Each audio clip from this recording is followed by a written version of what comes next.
உலகில் அமைதி நிலவ அமெரிக்காவில் புத்த துறவிகள் மேற்கொண்ட 3700 கிலோமீட்டர் தூர நடைபயணம் வாஷிங்டனில் நிறைவடைந்துள்ளது. புத்த துறவிகளுடன் இந்தியாவைச் சேர்ந்த அலோகா நாயும் நீண்ட தூரம் பயணித்தது பலரது கவனத்தை ஈர்த்துள்ளது. கடந்த ஆண்டு அக்டோபரில் டெக்சாஸ் மாகாணத்தில் இருந்து 20 புத்த துறவிகள் அமைதியை வலியுறுத்தி நடைபயணத்தை தொடங்கினர். லூசியானா, அலபாமா, ஜார்ஜியா உள்ளிட்ட 9 மாகாணங்களை அடைந்து கடும் சவால்களுக்கு இடையே வாஷிங்டனில் பயணத்தை நிறைவு செய்துள்ளனர். அங்குள்ள கத்தீட்ரல் தேவாலயத்தில் மத நல்லிணக்க வழிபாட்டில் கலந்து கொண்டனர். கடுங்குளிரையும் பொருட்படுத்தாமல் சில நேரங்களில் வெறும் கால்களுடன் புத்த துறவிகள் மேற்கொண்ட அமைதி நடைபயணத்திற்கு அமெரிக்கா முழுவதிலும் ஆதரவு பெருகியது.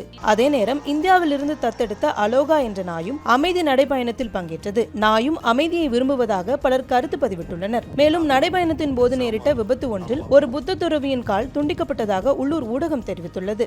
மனிதர்கள் ஒவ்வொருவருக்கும் உள்ளேயே அமைதி இருப்பதாகவும் அதை தட்டி எழுப்பவே இந்த முயற்சியில் ஈடுபட்டதாகவும் தலைமை புத்த துறவி பிக்கு பண்ணக்கார தெரிவித்துள்ளார். அமெரிக்காவில் அரசியல் ரீதியான பிரச்சனைகள் ஒருபுறம் அதிகரித்துள்ள நிலையில் புத்த துறவிகளின் அமைதி நடைபயணத்திற்கு மக்கள் உற்சாக வரவேற்பு அளித்துள்ளனர்.